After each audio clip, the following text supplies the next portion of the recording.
Olá, meninos! Tudo bem com vocês? Então, vamos para mais uma aula aqui, dando continuidade ao nosso conteúdo. Vamos agora para o reino fungi, tá?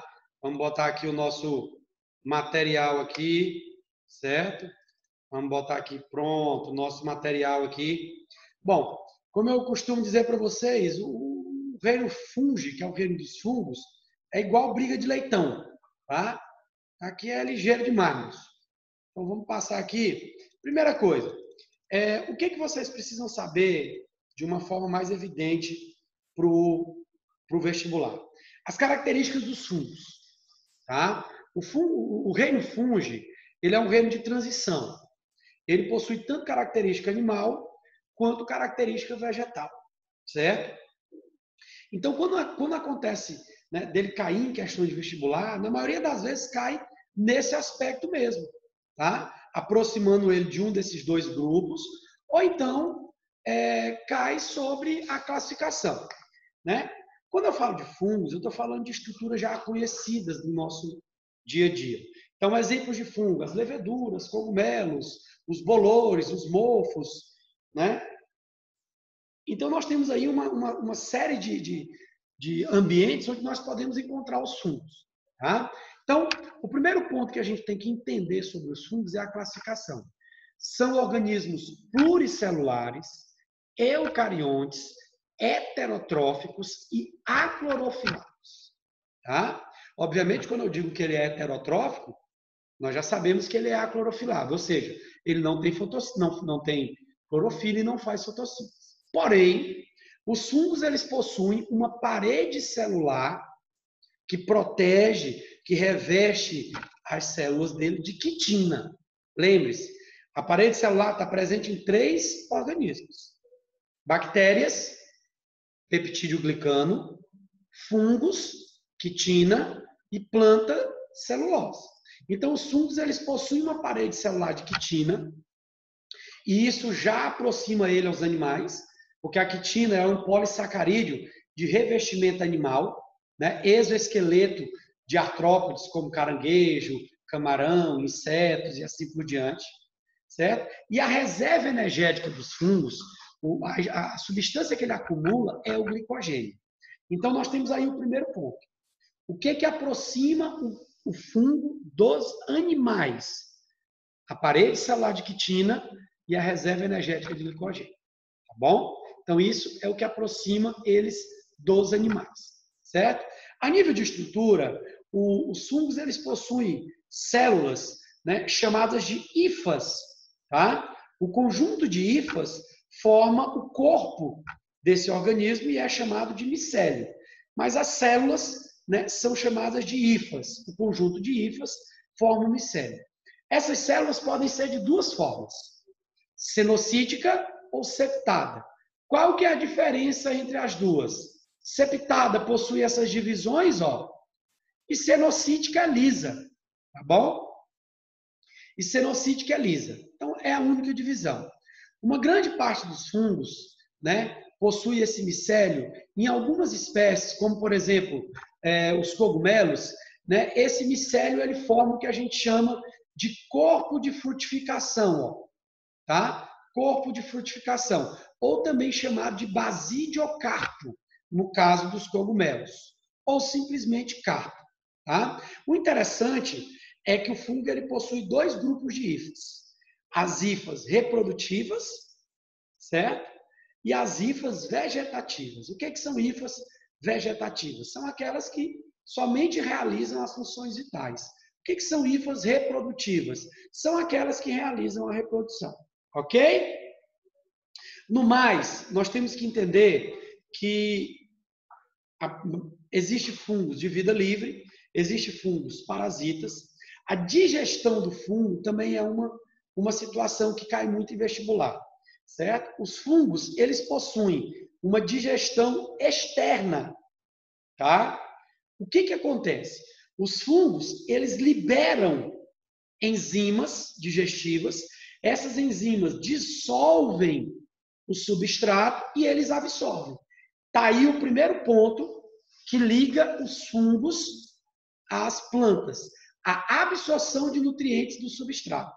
Então, quando você vê um cogumelo lá em cima daquela árvore morta, as enzimas, elas estão digerindo aquela árvore e ele está absorvendo os nutrientes daquela árvore. Tá? Então, a digestão dos fungos é uma digestão externa. Ele libera enzimas no meio ambiente, as enzimas digerem o substrato e eles absorvem. Ok? Como eu disse para vocês, nós temos fungos de vida livre, nós temos fungos parasitas, nós temos fungos mutualísticos. O que é um fungo mutualístico? Que se associa com outros organismos. O exemplo são os líquens, as micorrizas, e ainda temos os fungos saprófitas ou sapróbios. O que é um fungo sapróbio? É um fungo decompositor, que se alimenta de matéria orgânica em decomposição. Juntamente com as bactérias, os fungos são os principais decompositores do nosso meio ambiente. Tá? Eles são essenciais para isso. Tudo bem? Alguma dúvida? Se tiver, já sabe. Ou na sala online ou no meu privado. Dando continuidade, né, ao nosso material, certo? Nós vamos aqui para a classificação dos fungos. Não vamos entrar em grandes detalhes, até porque isso aqui não é muito cobrado no vestibular. Mas, vamos lá. Primeiro grupo aí de fungos, o filo olha que nome sem vergonha. Chytridiomycota, que são os chytridiomycetos. Eu sempre travo a língua para falar sobre esse fungo. Tá? São fungos aí que possuem hifas cenocíticas com flagelos. Tá? Eles geralmente são encontrados no solo. Os fungos eles habitam em diversos ambientes. Tá? Eles são encontrados principalmente no solo, mas, né, na maioria das vezes nós também temos essas espécies aquáticas, tá? Certo? Mas também são encontrados no solo. São fungos que não têm aí uma grande importância no nosso meio ambiente. Existem alguns casos, né, dentro de sistema digestório de ruminantes, auxiliando na digestão da celulose lá. Tá bom? Filozigomycotas são os zigomicetos. Esse aqui já é mais conhecido. Né? Nós temos aqui o Rhizopode nigrans, conhecido aí popularmente como bolor preto. Né? É justamente o mofo do pão. Tá? Então, esse fungo aqui ele é um fungo mais conhecido de vocês do dia a dia. Né? Quando é que o pão ele mofa? Quando tem umidade, né? E nós temos aí esporos de fungos no ambiente, ele se predomina ali e ali ele vai promovendo ali a decomposição do pão. Filo aí dos ascomicetos, também conhecidos como ascomisotas, bem mais conhecido, é justamente o filo que representa isso aqui, ó, Saccharomyces cerevisiae, que é o levedo de cerveja que é utilizado na fabricação de bebidas alcoólicas, na fabricação dos pães e bolos, né? aquele fermento que se coloca na massa do pão, na massa do bolo, é o Saccharomyces cerevisiae. Né? Deixa eu explicar um pouquinho o que ele faz. Ele pega a glicose da farinha de trigo, do açúcar, do leite, ele pega a glicose, né? E faz a fermentação da glicose e libera gás carbônico. Certo? É por isso que a massa do pão cresce, a massa do bolo cresce, fica fofinha, porque esse fungo libera gás carbônico e o gás carbônico ele forma pequenos compartimentos na massa, deixando a massa fofinha. Tá bom? Depois nós temos aí, ó, o grupo, né, dos Basidiomycotas. São os principais representantes. Tá? São os principais representantes dos fungos. Por quê? Esse grupo aqui, ele forma aqueles chapéus, né, que são os cogumelos. Então, nós temos o champignon, né, nós temos aí o Polypus esquamoso, que é a orelha de pau. Nós temos aí o Amanita muscaria, que é aquele cogumelo venenoso da moranguinho. Nós temos o shiitake, nós temos o shimeji. Todos eles são basidiomycetos, né? São, digamos assim, fungos com chapéu. São os cogumelos propriamente dito, são muito utilizados aí na nossa alimentação. Olha só, antigamente existia no grupo dos fungos esse fungo aqui, ó, Deuteromycetos, tá? Ainda hoje eles são citados, mas eles já perderam, porque está no meio termo aí. Mas os deuteromycetos, eles são fungos imperfeitos. Ou seja, eles não apresentam, né, reprodução sexuada. Então, eles são chamados de fungos imperfeitos. Antigamente, eles eram classificados como deuteromicetos. Praticamente não vem mais os materiais, tá bom? Mas são fungos que não têm reprodução sexuada. E já que a gente está falando de reprodução sexuada ou reprodução, vamos aqui para a gente entender um pouco sobre as formas reprodutivas do fungo. Reprodução assexuada, aquela que não tem troca de material genético, não tem variabilidade genética. Nós temos quais são as principais formas? 3. Fragmentação, onde um pedaço do corpo se solta e vai dar origem a outro organismo. Brotamento ou gemulação, que é quando um pedaço do corpo do organismo cresce, podendo ou não se destacar, se transformando em outro organismo. E a principal, que também traz eles aí próximo ao grupo das plantas, a esporulação. Tá? Os fungos, eles produzem esporos. O que seriam esses esporos? Seriam como se fossem pequenas sementinhas que, quando caem no ambiente, germinam, dando origem a outro fungo. Isso aproxima eles das plantas. Tá certo? Deixa eu relembrar aqui para vocês. Os fungos, eles têm tanto característica animal quanto característica vegetal. Característica animal dos fungos: parede celular de quitina e reserva energética de glicogênio. Ok? Estruturas que, né, digamos assim, estruturas não, mas características que levam eles próximo às plantas. Tá? Primeiro, absorção de nutrientes do substrato e agora esporulação. Beleza? Se cair numa segunda fase da UEMA, como já caiu. O que assemelha os fungos aos vegetais? Parede celular de quitina, reserva de glicogênio. O que assemelha os fungos aos animais, não é isso? Aos vegetais, absorção de nutrientes do substrato, esporulação. Ok? Beleza? Então, passando adiante, reprodução sexuada dos fungos. A reprodução sexuada dos fungos, né, ela se dá principalmente por um mecanismo de junção de hifas. Tá? Inicialmente nós chamamos de plasmogamia, que é quando o citoplasma de duas células se juntam, e depois nós chamamos de cariogamia, que é quando os núcleos se juntam, desculpa, tá? Quando os núcleos se juntam. Então, a reprodução sexuada é um pouco diferente, né? Primeiro, junta-se o citoplasma Imagina aqui que eu tenho duas células de fungo, né? Duas células. Juntou o citoplasma, formou uma única, e juntou o núcleo, formando um único núcleo. A partir daí, ele vai se diferenciar em esporos e vai aumentar o seu número. Tá bom? A união do citoplasma é plasmogamia e a união dos núcleos é cariogamia. Em relação aos ciclos vitais, nós só vamos analisar um, tá? Porque todos os outros são idênticos, só muda a nomenclatura. Então, nós vamos pegar aqui, ó, o principal ciclo vital dos basidiomicetos, que é os cogumelos aqui, ó, tá? Principal ciclo vital dos basidiomicetos, que seriam os cogumelos. Então, veja só. Como eu disse para vocês, nos basidiomicetos existem as hifas reprodutivas chamadas de esporângios, tá? Esses esporângios, eles vão promover a reprodução sexuada aqui, ó, a cariogamia, certo? E vão formar os esporos. Esses esporos, eles vão cair na terra, vão germinar, dando origem a um novo cogumelo, por exemplo. Ó, pegando esse aqui do lado, ó, que é o ciclo aqui de um zigomiqueta,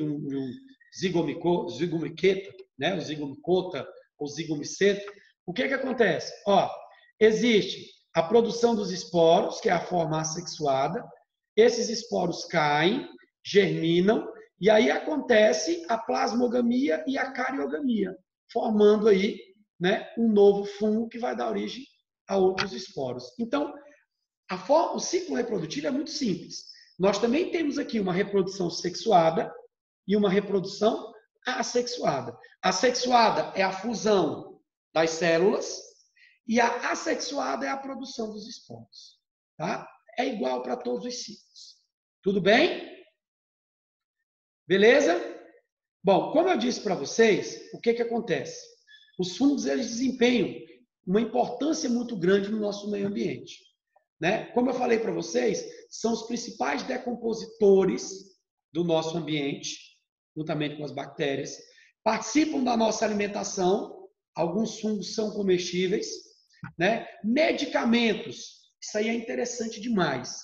Existe um fungo chamado de penicillium, certo? O fungo penicillium, ele produz um antibiótico chamado de penicilina. É o principal antibiótico que nós temos no combate a bactérias. Se você falar assim, professor, como é que um fungo produz uma substância química que mata bactérias? Bactérias e fungos são competidores, certo? Então, os fungos produzem os antibióticos para matar as bactérias. O homem descobriu isso e faz uso no nosso dia a dia. Essa relação ecológica, lembrem-se, chama-se amensalismo ou antibiose, quando o organismo produz substâncias químicas que mata ou inibe outro organismo de se proliferar. Controle biológico, né? Alguns fungos são utilizados, né, em lavouras para controlar pragas. Lembrando que o controle biológico é muito complicado, tá? Mas existe alguns produtos que utilizam fungos como controle biológico, tá bom? Um outro ponto é que existe um fungo chamado Clavíceps purpúrea. Ele é um fungo que, a partir dele, produz o ácido lisérgico, que é uma substância altamente tóxica utilizada na fabricação de drogas, como, por exemplo, o LSD. Então, ele tem um amplo espectro, né, de utilização no nosso meio ambiente. Ok? Bom, além dessas citações que eu acabei de falar para vocês, existem também fungos parasitas, que são fungos que causam doenças, tanto em ser humano quanto também em vegetais. Então, por exemplo, candidíase é uma doença causada por Candida albicans, que é um fungo. As micoses, como pano branco, impinge, a chamada frieira, que é conhecida como pé de atleta, né? É uma micose. Micose é toda doença causada por fungos. Tá? Nós temos outras um pouco... Desculpa, nós temos outras doenças um pouco mais sérias, tá? Como aspergiliose, que é causada pelo aspergilo flavus, que é um fungo que dá em sementes, principalmente de amendoim, causa intoxicação severa, e assim por diante. Tudo bem?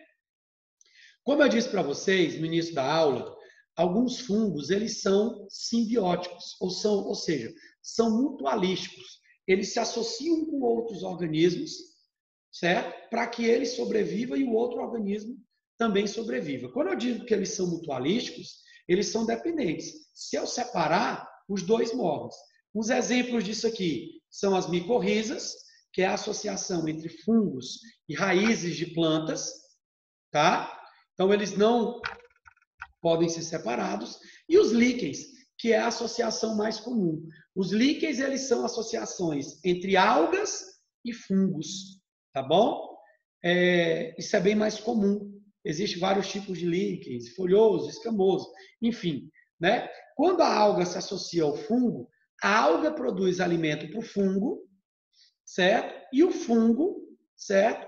Produz aí nutrientes para que a alga faça a fotossíntese através da decomposição. Ok? Então, eles são aí organismos que se associam a outros organismos, são mutualísticos. Tudo bem? Ok. Como eu falei para vocês, né? Nós temos aí uma aula de fungo bem rápida. Espero que vocês tenham entendido. Qualquer coisa, vocês já sabem onde me procurar, ou no canal, ou no privado. Muito obrigado pela atenção. Um beijo no coração de todos. Até mais!